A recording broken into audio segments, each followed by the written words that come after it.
Hello students, good morning and welcome back to your YouTube channel study points, जहाँ पर हम Delhi government school की worksheet को solve करते हैं।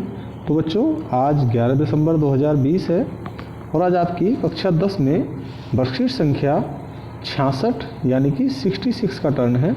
तो बच्चों, आज की जो आपकी 66 वर्कशीट नंबर 66 है उसमें हिंदी विषय का टर्न है और आज आपकी हिंदी विषय की वर्कशीट में रस टॉपिक को हम पढ़ेंगे। तो बच्चों, हम रस टॉपिक को पिछली 2-3 वर्कशीट में और पढ़ चुके हैं। आज हम उसको आगे उसके जो और आगे व्याख्या है उसको समझेंगे, स्थायी भावों को देखेंगे और फिर उसके प्रश्नों को सॉल्व भी करेंगे। तो चलिए देखते हैं आज की वर्कशीट। तो देखिए बच्चों, ये आपकी आज की वर्कशीट है, वर्कशीट संख्या 66। ठीक है, सबसे पहला काम हमारा क्या होता है, यहाँ हम हमारा नाम लिखते हैं और यहाँ हम हमारे क्लास टीचर का नाम लिखते हैं। ठीक है, आज का टॉपिक है रस सिद्धांत और ये देखिए भाग 4 है, यानी कि इससे पहले हम 3 वर्कशीट में और रस सिद्धांत को पढ़ चुके हैं। तो देखिए वर्कशीट, अब तक हमने जाना रस सिद्धांत के प्रणेता आचार्य भरत मुनि। ध्यान रहे, ये नाम ध्यान रखना, आपको ये प्रश्न में पूछा जा सकता है पेपर में कि रस सिद्धांत के प्रणेता किन्हें कहा गया है या किन्हें माना जाता है या कौन है। तो आचार्य भरत मुनि। ठीक है, उन्होंने रसों के 9 प्रकार का उल्लेख किया है, किंतु अब रसों की संख्या 11 कही जाती है। तो मैंने आपको पहले ही बताया था, मुख्य रूप से रस 9 होते हैं। ठीक है, प्रत्येक रस का एक स्थायी भाव होता है, जिसको हम पहले पढ़ चुके हैं स्थायी भाव के बारे में। अब देखिए, आज आपको 11 रस के नाम दिए गए हैं और उनका कौन कौन सा स्थायी भाव होता है ये भी यहाँ पर दिया गया है। अब मैं आपको परीक्षा की दृष्टि से आपको बताना चाहूँगा कि परीक्षा में आपसे किसी भी रस का स्थायी भाव पूछा जा सकता है। मान लो आपसे शांत रस का नाम दे दिया कि शांत रस का स्थायी भाव बताइए, तो हमारा बस इतना जवाब होगा, शांत रस का स्थायी भाव निर्वेद या शांत होता है। ठीक है, भयानक रस का स्थायी भाव कौन सा होता है, भय होता है। करुण रस का स्थायी भाव क्या होता है, शोक होता है। ठीक है, अब देखिए हम इन रसों को विस्तार से पढ़ेंगे। सबसे पहले देखिए श्रृंगार रस। ध्यान रहे, श्रृंगार रस को लेकर के एक बात हमेशा ध्यान रखना, रसराज किसे कहा जाता है। रसराज किसे कहा जाता है या रसों का राजा किसे कहा जाता है। तो ध्यान रखना, इन दोनों सवालों का जवाब है हमारा श्रृंगार रस। ठीक है, ध्यान रहे, श्रृंगार रस को रसों का राजा कहा जाता है, रसराज कहा जाता है, श्रेष्ठ रस कहा जाता है। जैसे हम लोग कहते हैं ना, फलों का राजा कौन है, आम, ऐसे ही रसों का राजा श्रृंगार रस है। अब देखिए श्रृंगार रस के बारे में, जहाँ नायक नायिका अथवा महिला पुरुष के प्रेम पूर्वक श्रेष्ठांक या क्रियाकलापों का श्रेष्ठांक वर्णन होता है, वहाँ श्रृंगार रस होता है। यानी कि जहाँ प्रेम की बात हो, जहाँ पर विरह की बात हो, विरह का मतलब होता है जुदाई। तो देखिए श्रृंगार रस का स्थायी भाव रति होता है। मैंने कहा था हर रस का एक स्थायी भाव होता है, तो श्रृंगार रस का स्थायी भाव क्या होता है, रति। अब एक चीज़ और आप ध्यान रखेंगे, श्रृंगार रस को 2 भागों में विभक्त किया गया है, या हम कह सकते हैं श्रृंगार रस 2 प्रकार का होता है। एक होता है संयोग श्रृंगार और एक होता है वियोग श्रृंगार। ठीक है, अब देखिए यहाँ पर एक उदाहरण दिया गया है जिसमें श्रृंगार रस है। राम को रूप निहारत जानकी, कंगन के नग की परछाई, याते सवे सुध भूल गई, कर टेक रही पल टारत नाही। तो देखिए बच्चों, ये जो पंक्तियां हैं ये तुलसीदास जी के द्वारा लिखी गई हैं।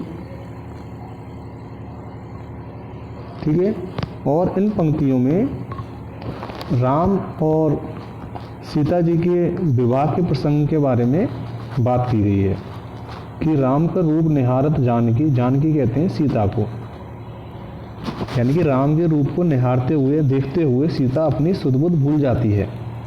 तो यहाँ पर संयोग श्रृंगार का चित्रण हुआ है। बच्चों ध्यान रहे, परीक्षा की दृष्टि से भी इन पंक्तियों को आप अच्छे से याद रख लें कि जहाँ पर किसी के सौंदर्य का यानी कि सुंदरता का या उसकी किसी एक्टिविटीज़ का ऐसा कोई वर्णन किया जाता है, वहाँ पर श्रृंगार रस का चित्रण होता है। ठीक है। अब देखिए दूसरा रस होता है करुण रस। करुण रस का मतलब होता है कोई दुख, जहाँ पर दुख की बात हो, यानी कि अगर किसी की मृत्यु हो जाए, कोई नुकसान हो जाए, तो वहाँ पर करुण रस उत्पन्न होता है। करुण रस का स्थायी भाव होता है शोक।